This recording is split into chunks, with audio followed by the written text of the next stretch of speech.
Well, hey, it's November 1st, and I had a meeting with my boss today, and told him the best thing about November 1st is it's 29 days to November 30th, which is the official end of hurricane season.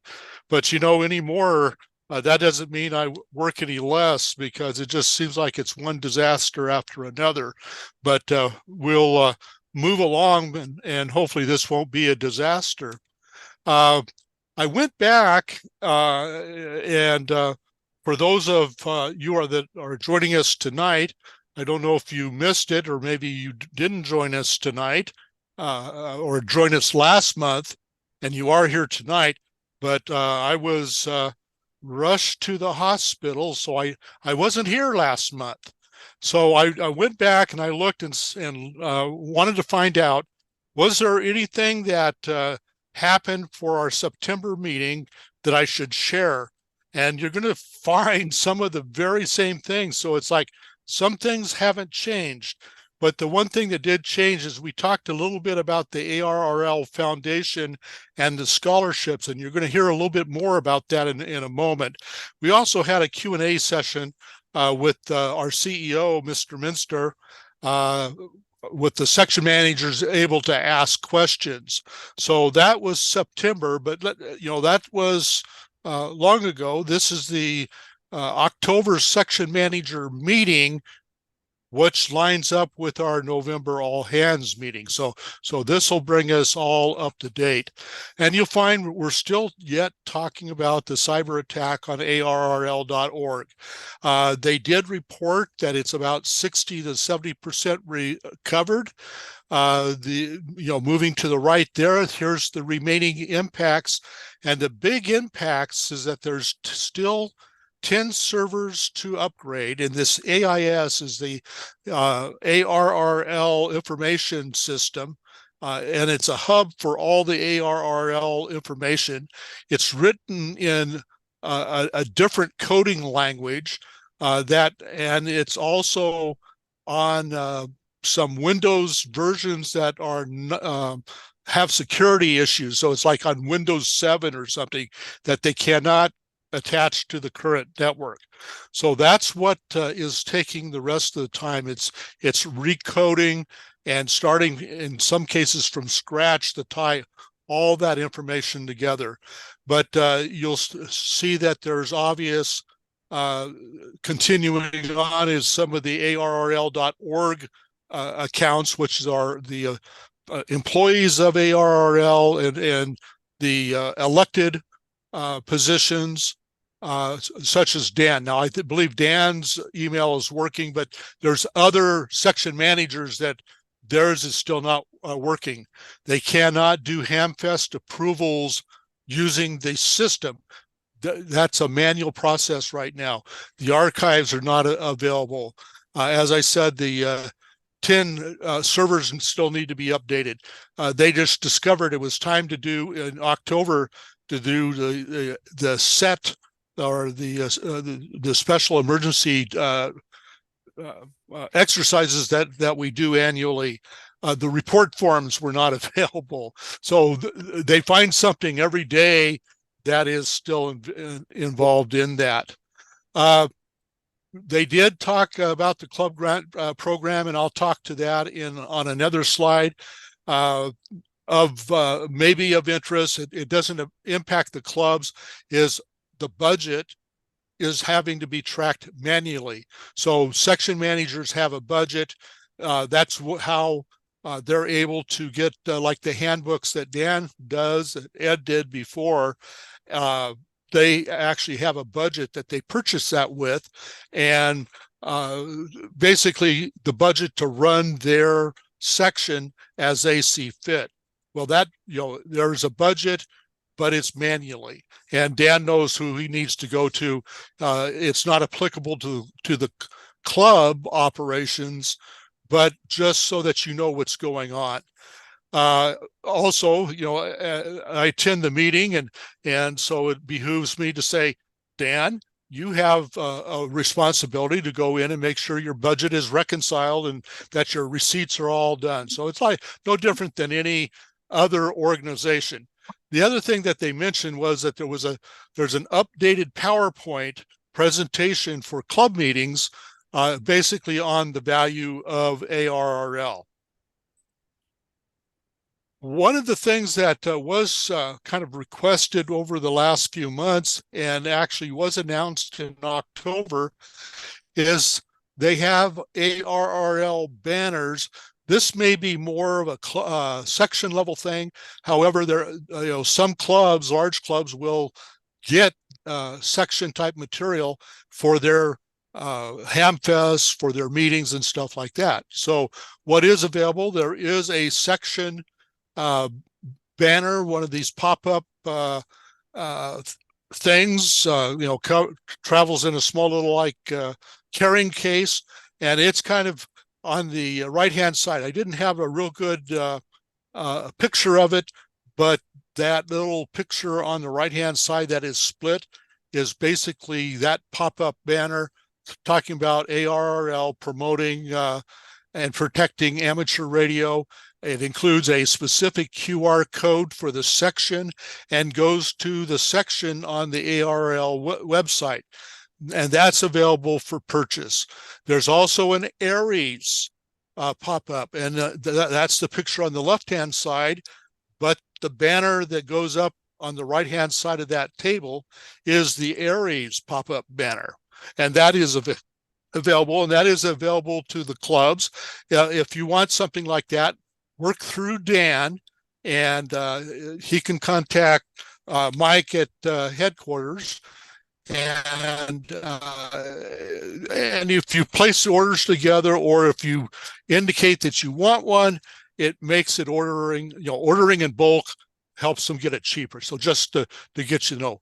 And then finally, on the last thing on this section is people wanted table coverings in ARRL blue, the same style as the signs are made in, and that is also available. They're not what I would consider club cheap, but if you're so inclined, contact Dan, and we'll talk a little bit more about that in a moment.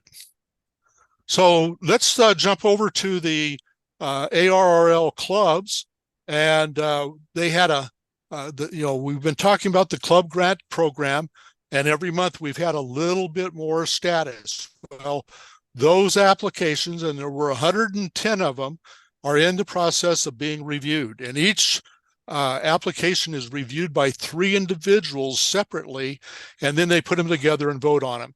One of the things that they want to make sure is that there's no double dipping.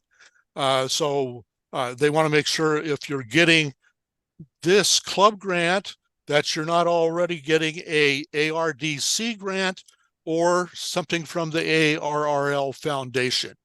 They expect to have these grants all scored and looked at and announced by Thanksgiving of this year. So again, we're right at that tail end. So if you have something in, or you're just curious as to what was put in around Thanksgiving, we'll know. And if we have the list, we'll certainly share that at our next all hands meeting. Because it's always interesting to hear what other people are doing and how they're doing it, because it might be something that we can model after. But one thing I wanted to let everybody know is that if you didn't put in for a grant, or if you did put in for a grant, you didn't get the grant, that there's the ARRL Foundation grants that are available, and you can submit for those. They are $3,000 maximum. They're not for any type of equipment purchases, but they're more along the lines if you're putting on a class, or you need books or materials for those classes, you can put in for a foundation grant. And if you're supporting STEM or STEAM, or however your local area is doing those scientific and technical and English and math type projects, is always a plus. And obviously it should be in some way benefiting amateur radio. So we always, and there's also school grant scholarship that are available through the foundation. I think as I had on the first page, and I will look for the other slide, I had one that they gave away about $750,000 in scholarships this year. And that was a little over 100 scholarships. So if you have students, they're going to school, consider ARRL, and especially if they're a ham radio operator, there's money available through those grant programs. And that money that is there for those grants has come in specifically to be used as scholarships. So don't think you're taking it out of the operating budget of ARRL. So again, you can reach us at allidahohams@gmail.com. And there is no question that we wouldn't want to hear. So be sure and contact us. Tell us what we should be doing or what we shouldn't be doing, and what you liked and what you didn't like, and we'll be sure to listen to you. So I tell you, I'd much rather be here than in the hospital. It was not fun, but you know, it's like people say, it's better being on this side of the green than the other side. So I'll kind of stall just half a minute while we let Dan get ready there, and then Dan, I'm going to turn it over to you, and be glad to answer any questions that's available. Okay, lower your desktop. There you go. Beautiful. Well, do we have any? That was a good presentation. Thanks, Don.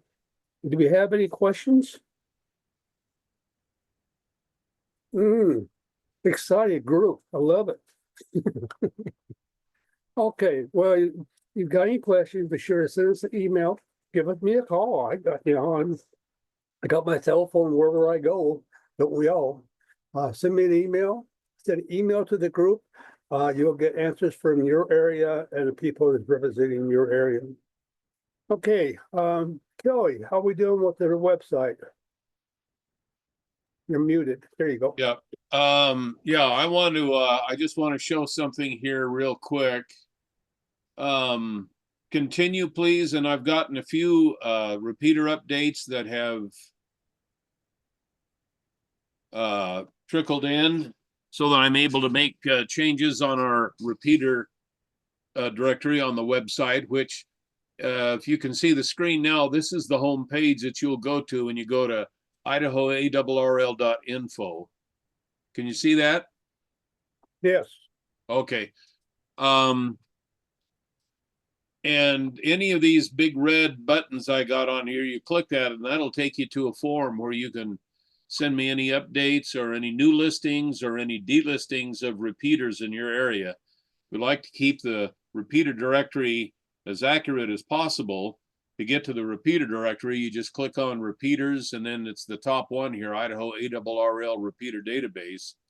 You just click on that, and then I have that listed by areas, as you can see, and try to keep that as updated as possible. So send me any information that you can by clicking on that red button there, and that'll take you to a form. You just fill out the form and click send, and I'll get it.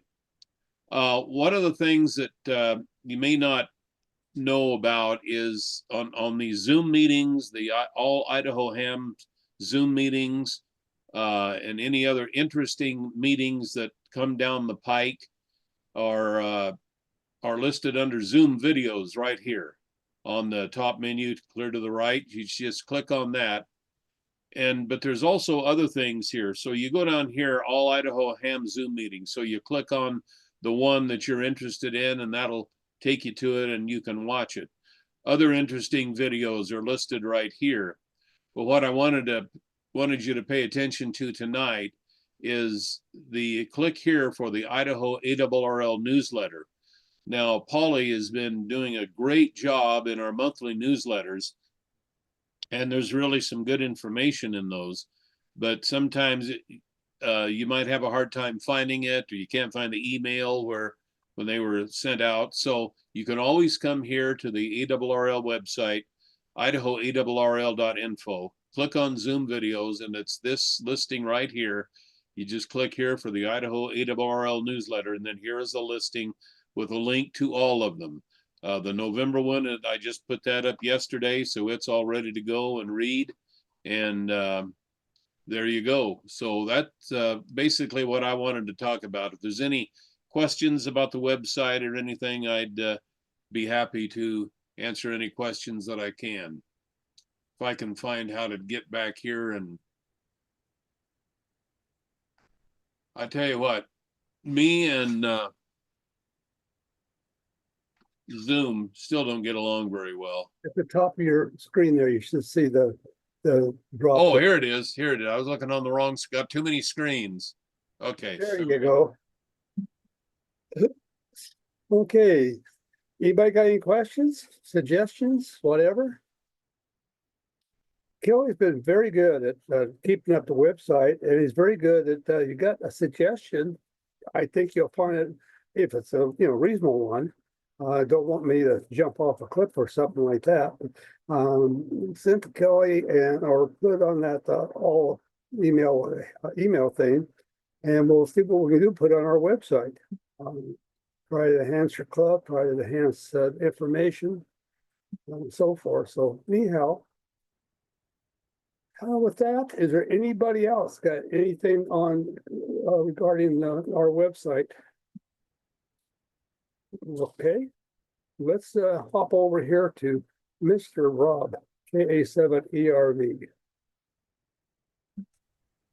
Well, good evening to everybody, and don't have a lot to share. Just want to remind everybody about our Thursday night, Thursday morning and Thursday night nets. There are statewide ARRLZ nets, and the first one is at 8:30 in the morning on Thursday. And then again at, when the time changes, it'll be 7:30, 6:30 Pacific, 7:30 Mountain Time for the voice, and 8 p.m. for the digital net. And remind everybody that we have a Zoom session that goes along with the digital portion of the net for anybody that wants some help with working any of the digital, primarily FL Digi and their modes. If you don't already have the link to it, send me an email at my call sign, ka7erv@gmail.com. I'll be happy to forward you the link for that Zoom session. And just as a reminder, we do have a Monday, Wednesday, and Friday morning Zoom session that focuses specifically on things digital. We can take you from downloading the program FL Digi or WinLink to getting you very well versed in either one or both of those programs. So don't be bashful if you're at all interested in the digital part of things, which we would really encourage you to do. Let me know. Be happy to send you the link and have you join us. Let's see.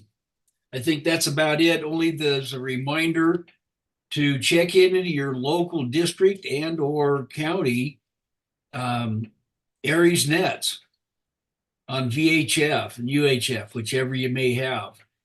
And so to go along with that, if on Thursday you don't have HF capability or you're not quite up to getting on the net with us, I monitor locally here our 146.94 and the 145.310 repeaters, and I'd be happy to check you in if you want to call in on either one of those repeaters. And I think anybody else in the state that has a local VHF repeater up north over the east side of the state would be happy to do the same thing. So don't be bashful. We'd like to hear from you and hear how things are going in your particular area, district, county, neighborhood, whatever it may be. Helps to stay abreast of things. I guess open up for any questions on that. We've got Carol and John both have got their hands up. Carol, go ahead. Okay. Yeah, I wanted to just make a slight clarification on the Zoom meeting. I always have the Zoom meeting opened up during the VoiceNet as well in the evening. So if you guys need to get a little bit of help and set up on FL Digi or whatever, even during the voice portion of the net on Thursday evenings, I do have the Zoom room open for that as well as during the digital portion. Okay. Well, thank you, Carol. Appreciate that. You might make sure that Polly knows about that so she can get the newsletter. That same thing with Rob, the information, so she can get all that kind of stuff in the newsletter. John, you're on. Just one quick comment. Rob mentioned the time change. That's only applies to the evening net. The morning net doesn't change. Okay. Appreciate that. I'm glad I got these guys to keep me lined out. We'd have you check into the net in the middle of the day sometimes. Rob called, got hold of me and says, "Did your HF work?" Yeah. Well, we got a net coming up here on 80 meters. Why don't you join us? At the time, I had my handfuls of other things. Right, in case I could break away. It didn't happen, but we need to be checking into these nets and supporting them. Okay. Well, looking down my list here, and it looks like Polly's up next. There she is with her red teapot. It's plaid. I look like an axe murderer. The newsletter went out, and so it's already been published, but I do need more information. Kelly went ahead and did an article, ran it through Grammarly. You did really good, except for one misspelled word. But that was good. So got that all taken care of, put it into the newsletter. And then I had also had one of our PIOs, which covers Lewis County and Idaho County. I asked him, he went to Pacificon for the first time. It wasn't Idaho, but as an Idaho ham, he'd gone there for the first time. So he wrote it up and sent it in. So any information you can give to me, I'm going to stick it into that newsletter. Carol, you can just write it to all Idaho's hams and we'll get it. And I will put that information into the newsletter. That's it. That's it. That's all she wrote. No, she just keeps her writing. She's doing this a great job. Appreciate you, Polly. Thank you. Again, that's all idahohams@gmail.com. You send email to that. Everybody that's on is in our ARRL, Idaho ARRL leadership group will get a copy. So the appropriate people will take care of it. And of course, Polly is going to be anxiously waiting for your news and information and pictures. Richard, I'm going to have you come on and do your thing, and then you can call upon our club focus for the night as well, if you don't mind. Let's see, Ron, you're still with us? Yeah, here. Okay. Oh, yep, I see you. Okay, I see you now. And just by way of introduction, Ron, KE7CR, was first licensed at age 14. I stole this from your QRZ page, Ron. It's okay. Yeah, it sounds great. Uh, Sounds familiar. But his dad got him hooked on ham radio and CW. CW is still his favorite. He does like several other digital modes. And Dan is a very good high school teacher and mentor to youth. He teaches electronics and biology at Madison High School. And he is the trustee of the Madison High School Amateur Radio Club and has helped several young people get licensed, gain experience, and go out into the world as a ham radio operator. And so we're excited to have Ron on with us. And Ron, I'm going to let you go ahead and do your presentation. And then I have a couple of things that I'd like to leave with the club as well. So with that, Ron, take it away. All right. Thank you, Richard, for that. Let me click on the share button here. Okay, how do I get to share here? The green Okay, share. share my screen. Here we go. There We'll you try go. that. Yep. Love it. All Very right, good. is that working at all? Yes, it is. All righty, let me get rid of that. Okay. So yeah, I started an electronics program, a career technical program at Madison High School in Rexburg 12 years ago. And again, grew up kind of with radio. So my dad got me into it years ago, and been enjoying it. So when I started the electronics program, I tried to incorporate some of the, wireless radio stuff into it. And so far, we've had 44 students over that 12 years get licensed or upgrade their license. Some of them started out as techs. I've even had a couple of extras, which they were really motivated to go all the way. So I thought I'd talk to you about some of the things that the students have, what I've found they've really enjoyed the most, what they seem to what they like about radio. So this is a photo of our club station at the high school. We had a grant a year ago to get some new equipment. So I got a Yaesu FTDX 101 MP, really nice HF setup. We also have an older Kenwood 570, but it's got everything set up with CW, all the digital modes. We through FL Digi are using that, and then some the voice, single sideband as well. And then on both of those rigs, for VHF, UHF, we've got a Yaesu FTM 500. So it's a really nice mobile rig that I've put it up as a base station. And then SDR Play software defined radio just as a receiver over here. So it's a very nice shack. I have a large office in my room, and so I've incorporated the radio room into that office because it has an outside wall, so we can go through the wall with some feed lines and out to some antennas. Here's our two HF antennas. I took this picture last winter. We luckily have not had snow yet this season. It's on the way. Well, we've had a few flakes, but it's coming fast.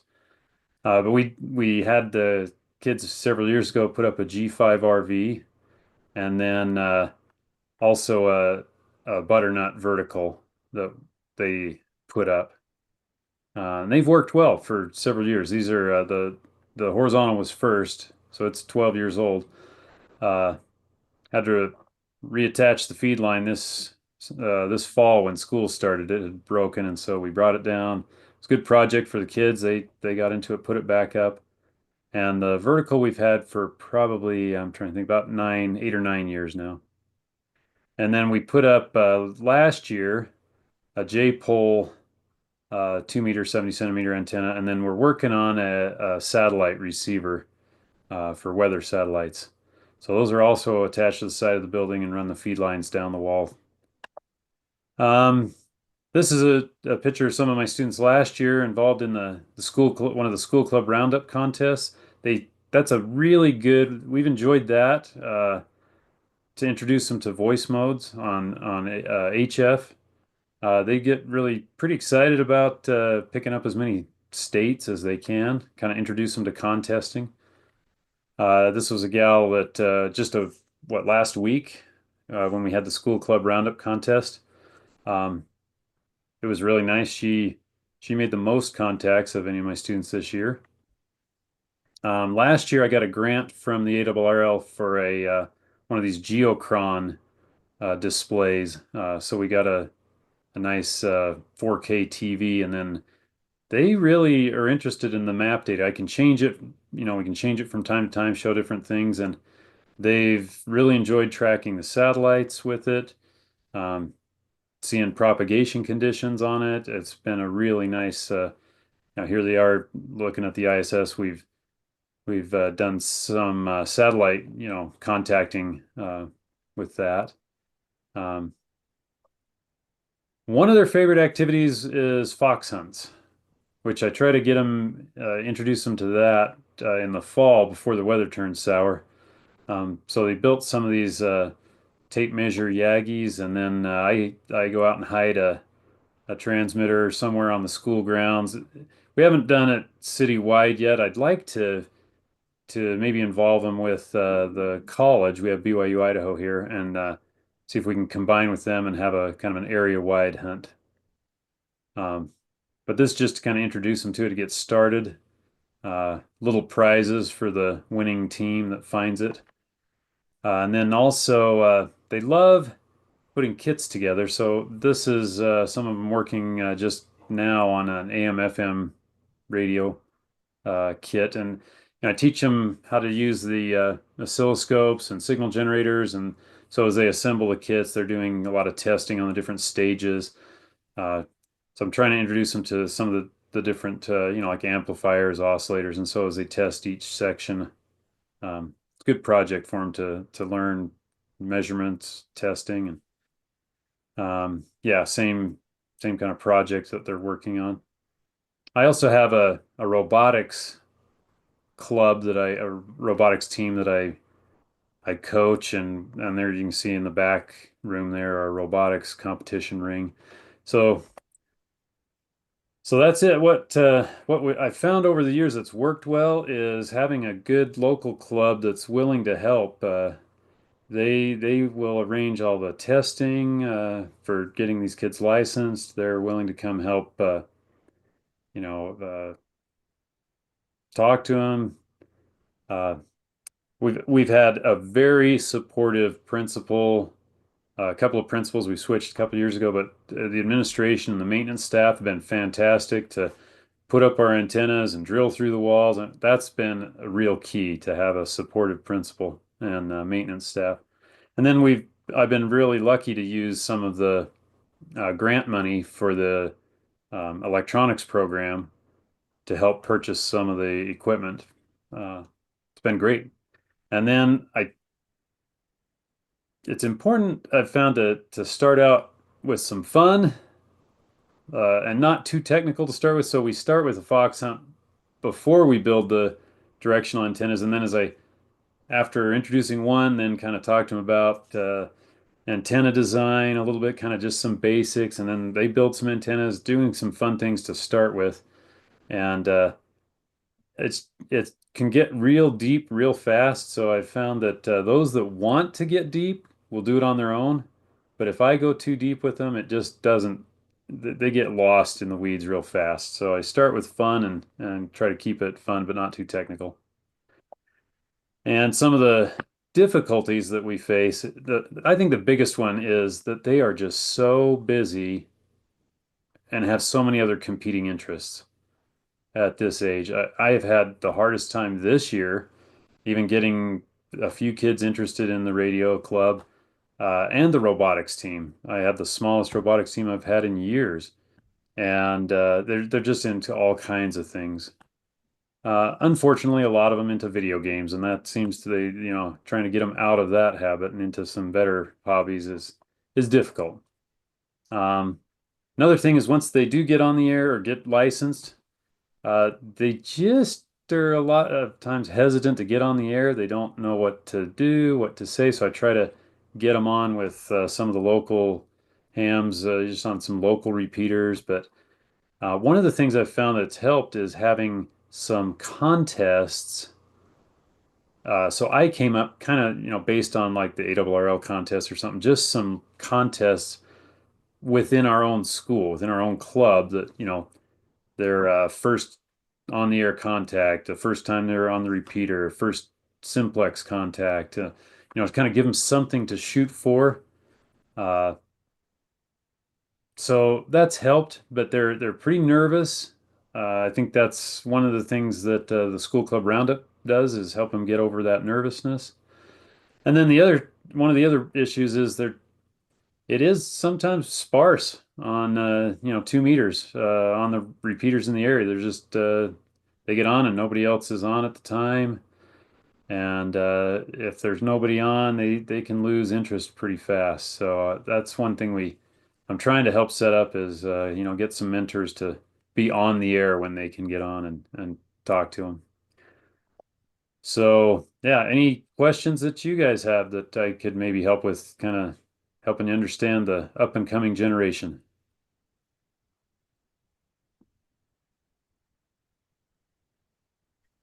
That shack is very impressive. You've done a great job with that, and you're to be congratulated. I'm very impressed. Oh, yeah, it's a nice shack to operate. And the kids, I think those that go on, they're jealous after they get out for a while. It'll take them a while to build up a station like that. So yeah, it's been really wonderful. The money that's been given in grants, I sure have appreciated. Going to a good purpose. That's great. Yeah, and I'm trying to introduce a variety of activities. There's so many things you can do. It's hard to pick and choose. One of the things that I haven't really got a lot, I've introduced a little the emergency communications. It's one thing I want to do a little bit more in the future, kind of introducing them to that. Can you lower your desk up there? Can I what? Up there, sharing your desk. Oh, Stop. what? Yeah, the station again. Yeah, stop sharing. No, no, no. Oh, Stop sharing. oh, I let me think we stop the stop the sharing. screen share, Ron. Yeah, there you go. Okay. Oh, beautiful. Okay, that helps a little bit. John, you got your fingers up there again. Hey, Ron, given the kids, all these kids' pension, it seems like they have their cell phone about right here in most cases. Yeah. Have you introduced them at all to like digital communications where they could kind of do something similar with, say, FL Digi and that kind of thing? I've introduced digital modes on HF, but not as much. Just like say some of the apps that'll connect on VHF or something. That'd be a great idea. Yeah, go ahead, Rob, and then Carol.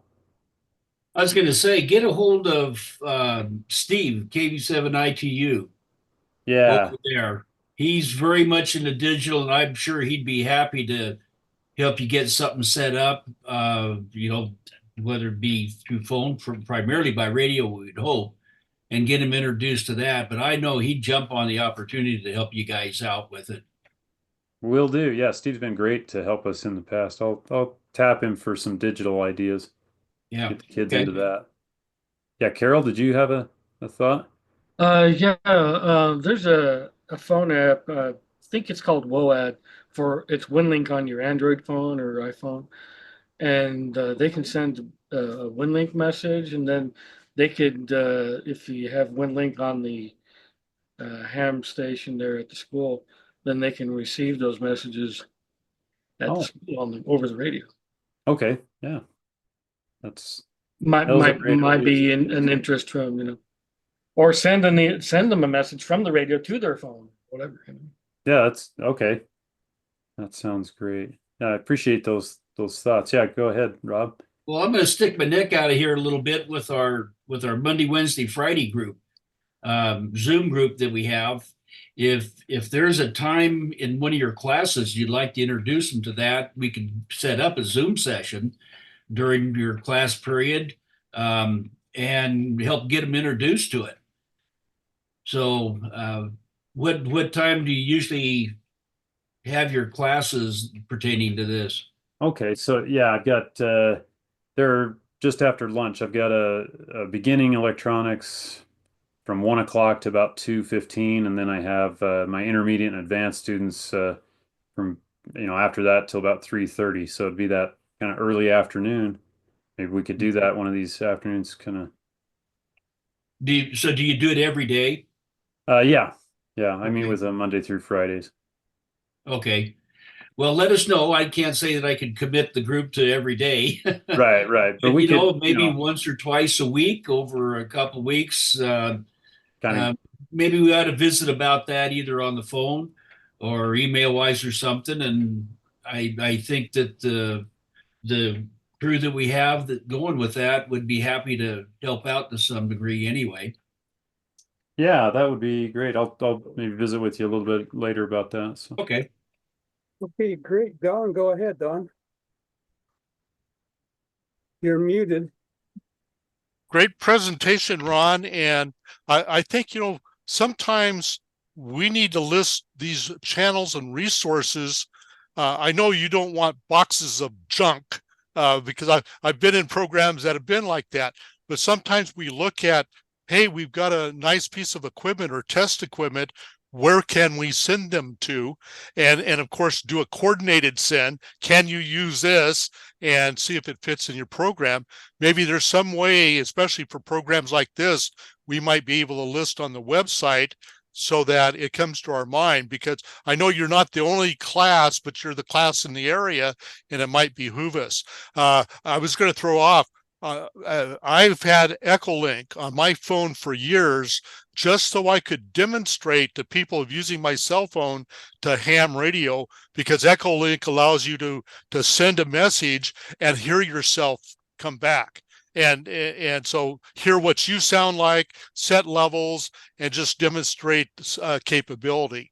And then I know Don Gardner is busy, and I am extremely busy, but we're both in emergency management.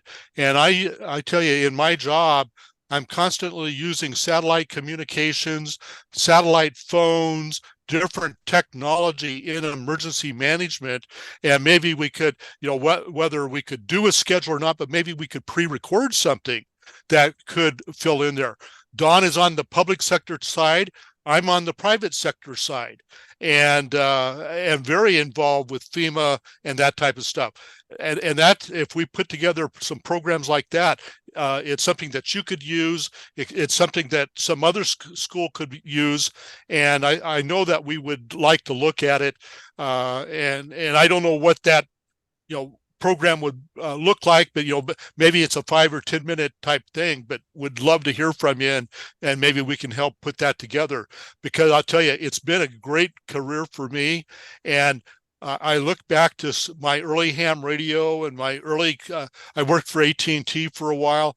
I still use those basic skills that I learned almost 40 years ago now in my daily work. Every day during disasters, during hurricanes and stuff like that. So, hey, great. I really appreciate what you're doing, and would love to help, incite people and give them additional information so that they might find a good, enjoyable career to pursue. That's wonderful. I'll reach out to you maybe just after individually to plan something like that, introducing them to some of that emergency communications, emergency management. That'd be great. Or reach out and do the all Idaho hams at gmail.com. And because there's other of us that are extremely capable in those different areas, and maybe it's a project that we could put on or take on that would help you in your daily program. But good job. Okay, thanks so much. I sure appreciate all of you. Okay. Oh, Kelly, I think. Yeah, I was just wondering what, I don't know if I can reach any of your repeaters there. What's the repeater that you use in the Rexburg area? Well, we've got a few, probably from your area, maybe the 8.5 jump off peak. Oh, jump off? That's a pretty, real easy.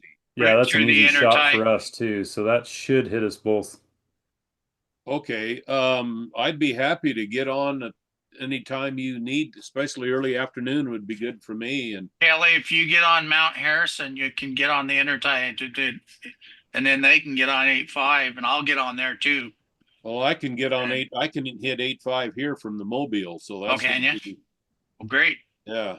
And then even on HF, we could probably do some daytime 80 meter stuff. Oh yeah. It's surprised at what you can do on 80 meters during the day. So that'd be fun. Okay, sounds good. I sure appreciate this. How can we get a hold of you?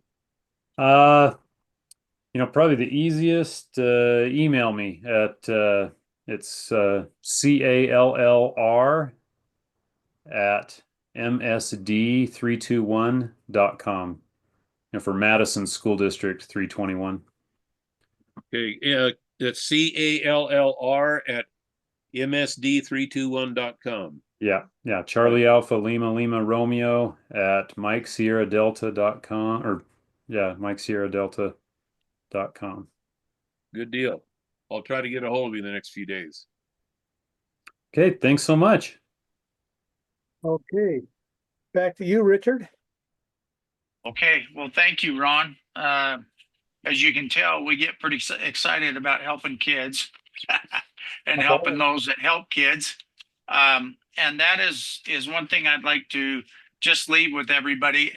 There are some pretty influential people on this Zoom meeting tonight.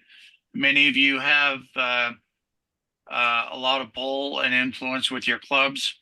And so I'd like to just leave you with a couple of things after being inspired by Ron. Ron is a great teacher. He's a good friend. I've done a lot of VE testing with Ron, and he's very, very good at what he does. He's good with people. He's good with kids, as many of you are. And so what I'd like to leave with you, and I'll be brief, I promise. Let's see, I'm going to share my screen right quick.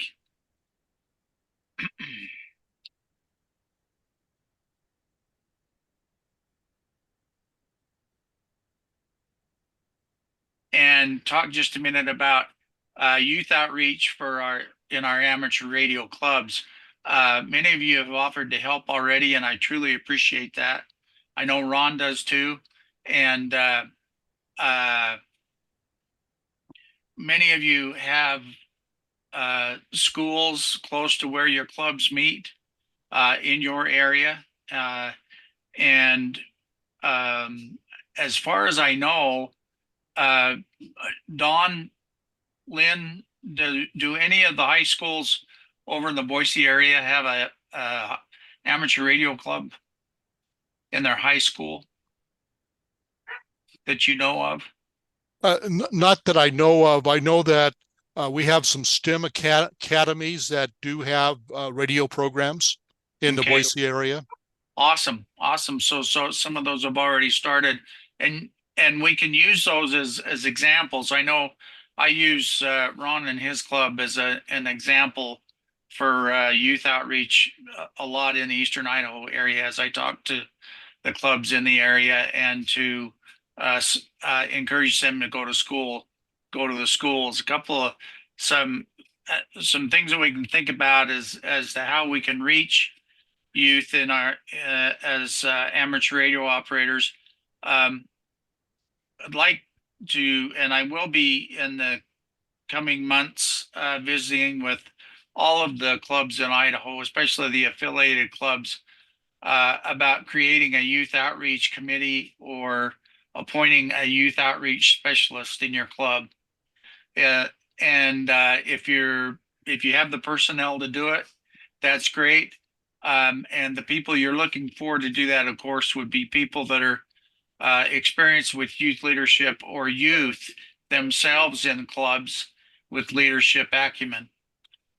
Youth leading youth is the best thing that you can do if you have the capability to do so. But if you don't, find an adult that is adept with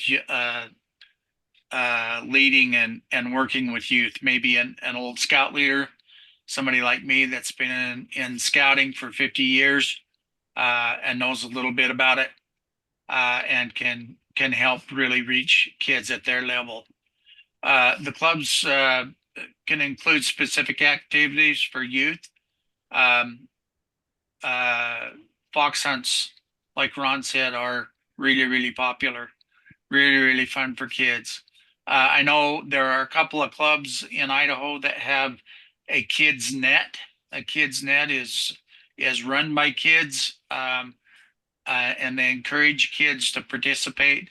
And that's a great thing, a great idea to do.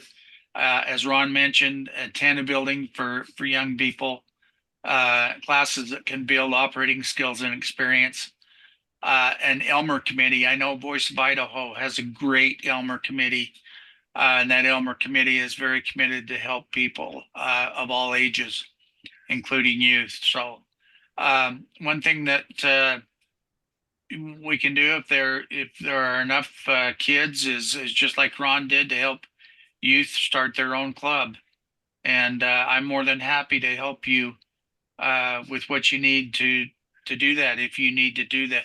I know there's many of us in the Idaho ARR leadership that are willing to help do that as well. Go and visit the schools, visit the STEM academies, the STEM groups in the communities, scout troops and other youth groups, and introduce and demonstrate amateur radio to them. And I listed a couple of great resources there. And I'll send these slides to Dan so that he can also put them on, and Polly also, so that they can go get some wider reach. There's a great website by Anthony K8ZT where he talks about a lot of youth resources, and he's probably got 40 different buttons, hot buttons you can go to find resources for youth, and that's a great resource. And then there's another great read on the subject on the amateurradio.com website that I listed there. Other suggestions for reaching out to youth is there's a great video done by one of the ARRL national leadership. It's a YouTube video, and I have a link to that. You can check that out when you can, and suggest that the clubs take a look at it. It would make a great training topic for a club meeting if you're interested in that. Things to consider in reaching out to youth and how you can help personally. Ask yourself, what's my experience? What can I give them that they don't have already? How can you help? Ask yourself how you can help, and are you willing to help young people in a meaningful way? In other words, do you have the time to do it? And if you do have the time, then when can you be of assistance and help create an availability schedule, maybe in the club, to reach out to youth and Elmer them in a way that will help them the most. And with that, I'll ask, is there any other suggestions that you personally have been involved in? Anyone in the group that has suggestions that I could add to this before I send it out to the clubs as a PDF? Any suggestions? Go ahead, Ron. Yeah, I was just thinking I should have talked about this, but the Teachers Institute that the ARRL sponsors, I've been to the, both of those. If you know a teacher that, maybe is a STEM teacher or someone that's interested in and might be willing to start a club or be the advisor in a club or a mentor in some way, let them know about that Teachers Institute. It's phenomenal. They do such a great job, taking those teachers for a week and introducing them to all kinds of great resources. Thank you. That's a great suggestion. Thank you very much. John, go ahead, John. Just a comment that might apply to Richard and might also be helpful for Ron. I mean, I know there's got to be a list somewhere of all of the schools in Idaho that participate in the club roundup. I know, like, we've got the Forestburg Charter School up here, and it might even, like when you were talking about, Ron, about having to find time or whatever to get people on the air, and maybe they don't have anybody to talk to. There may be schools down in your area where you could get them on VHF, or we could get them on HF with another school where now you've got kids talking to the same age kids around the state or around the region. I wonder if that would be a help to you. That'd be a great help. I'm not aware of, kind of a database that's maintained that has lists like that. Does any of you know? There's got to be a list for school club roundup. Well, yeah, if any of you know where to find one, I've looked over a little bit, but haven't been able to find one yet. one of the hard issues with school clubs is as soon as you get them in, mine are gone within 2 years. I get them in, then they graduate and they move on. So it's harder to. Some of the colleges are more persistent, I guess. But I don't know. That is one of the hard things with the school club is to maintain a viable club. I mean, whoever's uh, the club trustee, teachers are fairly mobile as well. They move around, they switch districts, they change professions, and boy, it's hard to keep them very stable at times. But maybe that's one of the reasons why it's hard to maintain a good database like that. But if any of you can find that, it'd be great to put it on the all Idaho hams, and maybe that would be a great resource for us all. Thank you, John. That's a great suggestion, and I will go start hunting tomorrow. We will hunt that down and find it. Yeah, Kelly. One resource might be Facebook. As he was talking about that, I just did a search on Facebook, and there's a school club roundup group. It only had 101 members, but they did have a recent post, so maybe they're kind of active. It might be a place to start. Thank you. Appreciate that. If I find that, I'll make sure I get that out to everybody. And that's a great suggestion. Thank you much. Any other comments or suggestions? At one time, Mountain Home had a school that had a club. In fact, Dan, do you remember which school that was that we had the Southwest conference deal at here several years ago? I know what you're talking about, but no, I don't remember it. Richard, can you lower your desktop?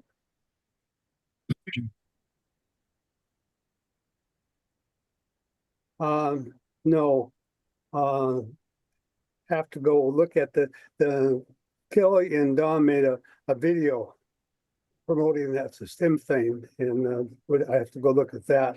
You would remind me. Okay, Richard, how we doing on the affiliated clubs and their handbooks? We are doing really, really well. Every club in Idaho except 3 have done their club updates and have qualified for a handbook. And I sent that list. Dan, you saw the list, I think. Dan has the list, and so there'll be a lot of handbooks going out. That'll be great.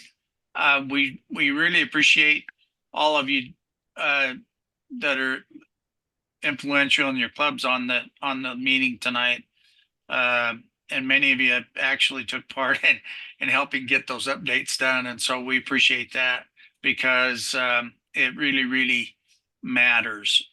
It's something that is really helpful because it gives those that are searching for a club a place to go and a place to find you and a person to contact and get it involved in your club. And so it's really, really a good thing. One thing I might ask, if any of you know anyone in either the Boundary Amateur Club, the Bear Lake Amateur Club, or the Teton Amateur Club, I am having a dickens of a time trying to get a hold of them this year. The person that I contacted and talked to as recently as last year, they've moved or gone on or changed their phone number. I can't get a hold of the person that I was able to get a hold of. And so if anybody knows anybody in those, if you would shoot me an email or give me a call and give me a reference of somebody to get a hold of. I have been trying and reaching out. I've reached out to a few people, but haven't heard anything back yet. So there's still 3 of them, and we hope to get them done before the end of the year. But there probably won't. It'll probably be too late to get a handbook because with shipping and everything else, that list needs to go in now. So, and Dan does have that, and that'll happen shortly. So, Hey, Richard, I'll find yeah, the John. for you. What's that? I'll find the boundary people for you. Okay, thank you, John. Appreciate that. I knew you Put would. Ron, I put something in chat there. It's for the Forest Bird Charter School. Some information on their amateur radio club. It says they meet Wednesdays 3 to 4 in the afternoon. So Yeah, thanks. I get that. Thanks. yeah, they're Whiskey 7 FBS. Okay, well, you know, That's all I have, Dan. I do want to thank all of you for being on tonight. I really, really want to thank Ron because he has brought some real enthusiasm to this subject. And I truly, truly appreciate it. It's something that's really, really important. The league is really, really pushing us to help get out and do outreach to the youth. And they are our future, and we need them. And so those of you that can help with that, I surely appreciate it. Those of you that have already volunteered to do that, thank you much. And we will all be in touch, and thank you. With that, Dan, I'll shut up and let you have the floor back. you're doing fine. Thank you for all you're doing. You put a lot of work in there. Ron's call, I really appreciate your work. It takes a lot just to be a teacher. I have two daughters that are teachers, and just to teach is a trying event of their lives. And to add this other stuff to it and all the challenges, my hat's off to you, sir. Appreciate you. Wish that we had a lot more teachers like you. Okay, with that in mind, I'm going to wrap this up, make a YouTube out of it and get it out so everybody can, in the state can look at it. And again, thank you very much. Oh, wait a minute, Mike, K7 NYU's got his hand up. Thank you, Dan. I want to remind people that the Voice of Idaho Amateur Radio Club has a pair of courses coming up on November the 9th.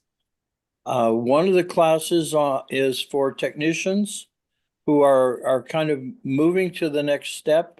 It's called Electronic Fundamentals. I've had a chance to review the material from several of the instructors, and I'm really excited about it. It's really good stuff. We have a star-studded group of instructors. The other course is Get on the Air course, a half-day course. Both of these are on November 9th. They're at Hubler Terminal at the Caldwell Executive Airport. It's really easy to sign up. People can just go on the VOI website. Right there on the front page, if they scroll down just a little bit, is information about the classes and links for sign up. Any questions on that for me? Well, I'll comment that that's great if everybody knows to go to the VOI website. That's why we have the ARRL website, so they all the clubs have that they go through what the different clubs have. So be sure to put that information out there, send it over there to Kelly so we can get that out there so they have more than one way of getting to you. Okay. Anybody else got anything? If not, we'll say 73. See you next month. Some of you I'll see before that. And again, thanks everybody. It wouldn't work without you. 73s.